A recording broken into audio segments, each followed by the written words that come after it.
Indonesia, bangsa terbesar keempat di dunia.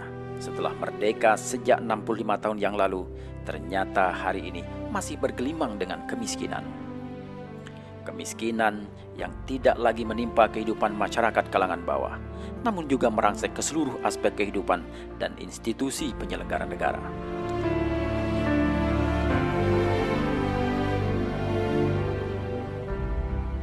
Di negeri kita, pengangguran meluas ke berbagai lapisan, bahkan menimpa mereka yang telah berpendidikan tinggi. Banyak anak-anak bangsa yang terpaksa mencari pekerjaan ke luar negeri karena sulitnya mencari penghidupan di negeri sendiri. Di sisi lain, perlindungan terhadap anak bangsa tidak bisa diharapkan oleh anak bangsa yang membutuhkannya. Jaminan sosial untuk warga miskin dan manula tidak mampu diberikan oleh negara.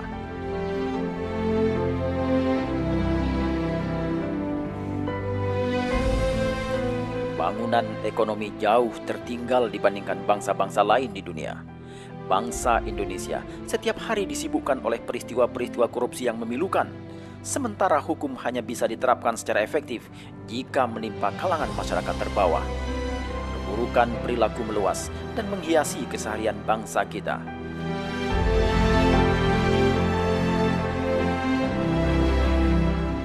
Di satu sisi, sumber daya alam yang sangat berlimpah milik bangsa Indonesia telah dikuasai oleh asing. Aset strategis satu persatu jatuh ke tangan asing. Bahkan tanpa disadari, kehidupan bangsa Indonesia telah dikuasai oleh bangsa lain dengan produk-produk asing yang mendominasi pasar di Indonesia secara tidak terkendali.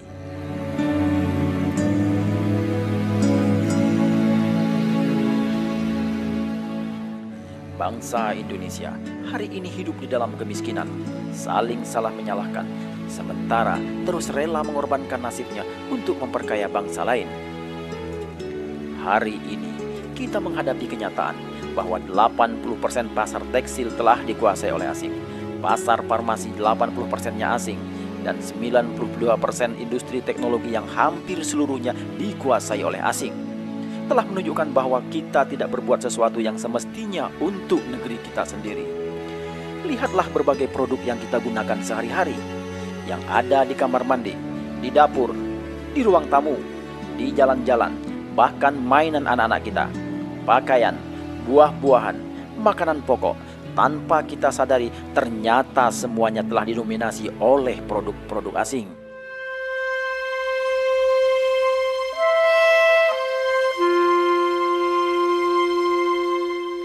Anak-anak bangsa semakin sulit berusaha di negeri sendiri.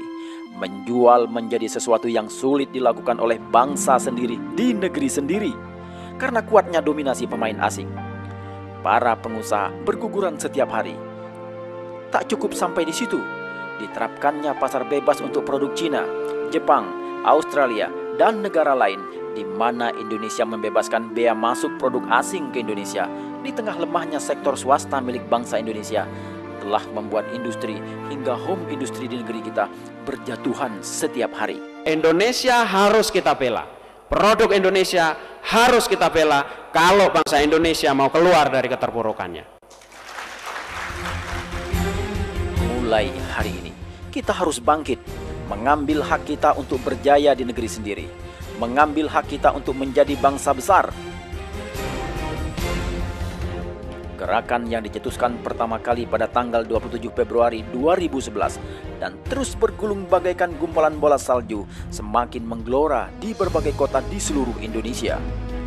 Mulai dari ujung barat Sumatera, di Medan, Pekanbaru, Bandung, Jakarta, Pekalongan, Semarang, Yogyakarta, Solo, Bojonegoro, Malang, Pasuruan, Surabaya, dan di seluruh pelosok Indonesia.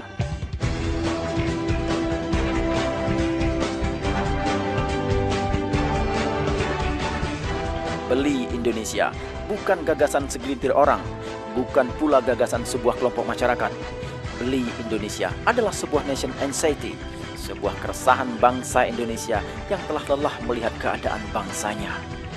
Beli Indonesia adalah keresahan semua komponen bangsa, keresahan para pengusaha, para alim ulama, birokrat, mahasiswa, dan masyarakat Indonesia seluruhnya.